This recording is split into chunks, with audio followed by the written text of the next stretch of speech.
नमस्कार दोस्तों, स्वागत है आप सभी का आपके अपने YouTube चैनल में। मेरा नाम रागिनी है। मैं गोरखपुर की रहने वाली हूँ। दोस्तों, मैं काफ़ी समय बाद शहर से अपने गांव घूमने आई थी। एक समय की बात है, शाम शाम का समय था। मैं अपने गांव वाले घर की छत पर टहल रही थी।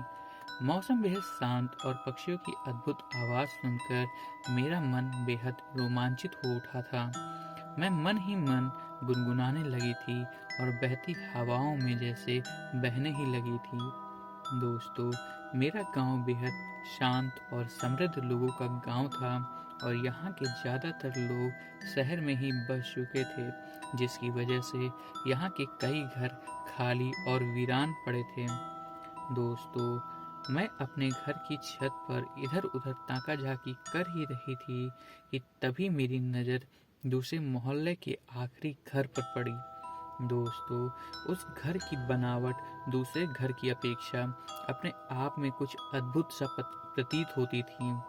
उस घर में एक बड़ा सा आंगन था जिसमें एक बड़ा विशाल बरगद का पेड़ लगा हुआ था। घर के चारों तरफ एक विचित्र रंग के कपड़े से उस घर के चारों ओर बांध रखा था।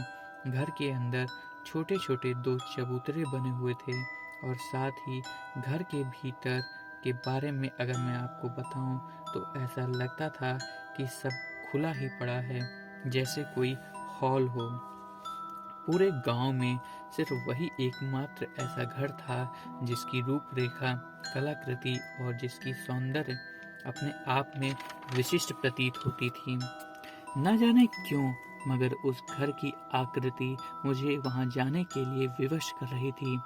मैंने सोचा, आज ज़्यादा देर हो गई है तो कल मैं अपनी पड़ोस वाली सहेली नेहा के साथ उस घर को देखने जाऊंगी।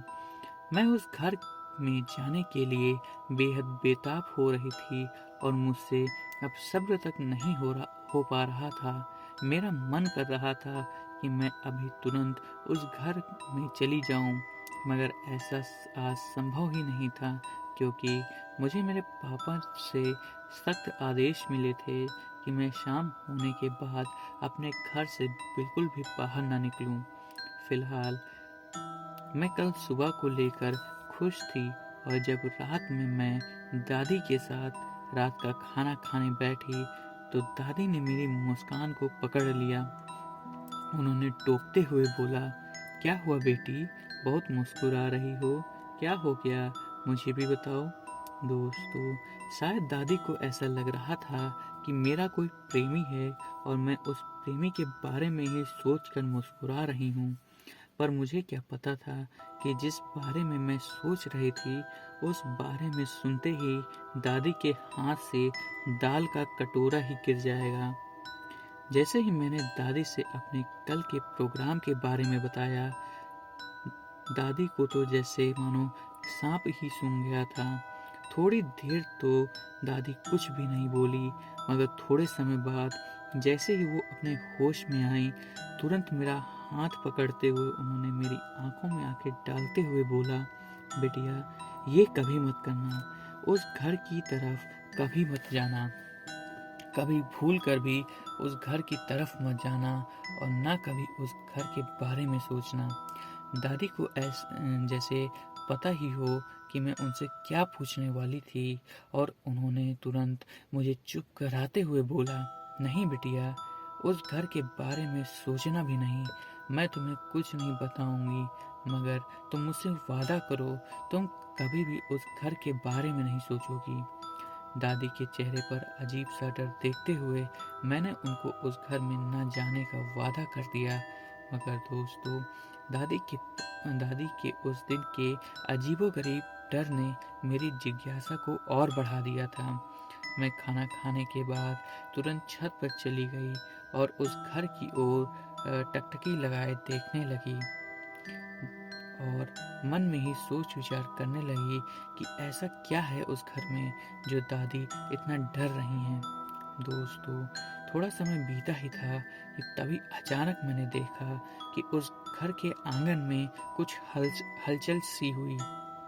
और फिर थोड़ा और ध्यान से देखने पर मैंने देखा उस आंगन में कोई तो व्यक्ति था जो वहाँ बैठा हुआ था, और तभी अचानक से वह व्यक्ति वहाँ से गायब हो उठा।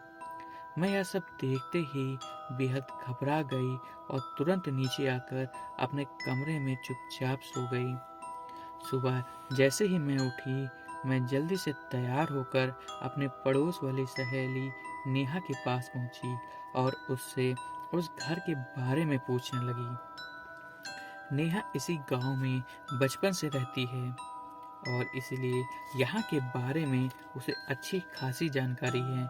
पहले तो नेहा ने मुझे कुछ भी बताने से इनकार कर दिया था, मगर दोस्तों मेरे दबाव डालने पर वो मुझसे बताने के लिए तैयार हो गई थी।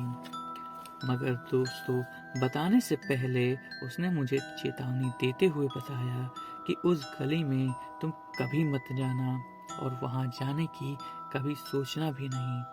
दोस्तों अब मेरे मन में सवालों का समंदर बनता जा रहा था और मैं यह जानने के लिए बेताब थी कि भला ऐसा क्या हुआ था उस गली में जो ये सब इतना डर रहे हैं।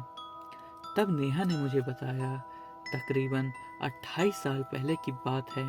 उस घर में एक समृद्ध परिवार रहा करता था और ऐसा माना जाता था कि उनसे ज़्यादा धनवान व्यक्ति उस गांव में कोई और नहीं था। मगर एक रोज़ की बात है, उस घर में रात में एक व्यक्ति चुपके से घुस आया। वह व्यक्ति कोई और नहीं बल्कि उस धनवान व्यक्ति की पुत्री का प्रेमी था।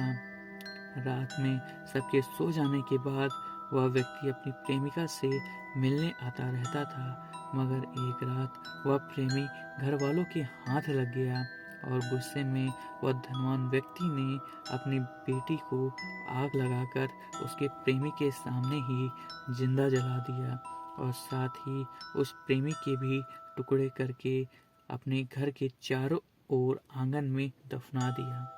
और तभी से उस व्यक्ति की आत्मा अपनी प्रेमी की तलाश में उस घर में रात में भटकती रहती है। और ऐसा काफी समय तक भटकने के बाद जब उसको उसकी प्रेमिका नहीं मिली तो उसने उस घर में रहने वाले प्रत्येक मनुष्य को मृत्यु के घाट उतार दिया और फिर आस पड़ोस की कुंवारी लड़कियों को भी मारने लगा, जिसकी वजह से गांव में एक भव्य पूजा का आयोजन करवाया गया और उस व्यक्ति की आत्मा को उसी घर में हमेशा हमेशा के लिए कैद करके रख दिया गया। ऐसा माना जाता है कि आज भी वह अपनी प्रेमिका का इंतजार करता है। दोस्तों नेहा नेहा से इतना सब सुनने के बाद मेरी रूह कांप उठी थी। इस गांव में इतना सब होने के बाद मेरा बिल्कुल भी मन यहाँ रुकने का नहीं कर रहा था। मैंने अपने पापा को कॉल करके तुरंत बुलाया और उसी दिन दोपहर में मैं अपने घर वापस लौट गई। दोस्तों इस बात को काफ़ी समय हो गया है, मगर मुझे आज भी अपने गांव जाने से बेहद डर लगता है। मुझे लगता है शायद मैं वहां जाऊंगी तो वापस लौट नहीं पाऊंगी। दोस्तों आज के लिए बस इतना ही। आपको हमारी ये कहानी कैसी लगी हमें कमेंट सेक्शन में ज़रूर बताइएगा और साथ ही हमारे चैनल को सब्सक्राइब भी कर लीजिएगा। मिलते हैं आपसे एक और वीडियो के साथ।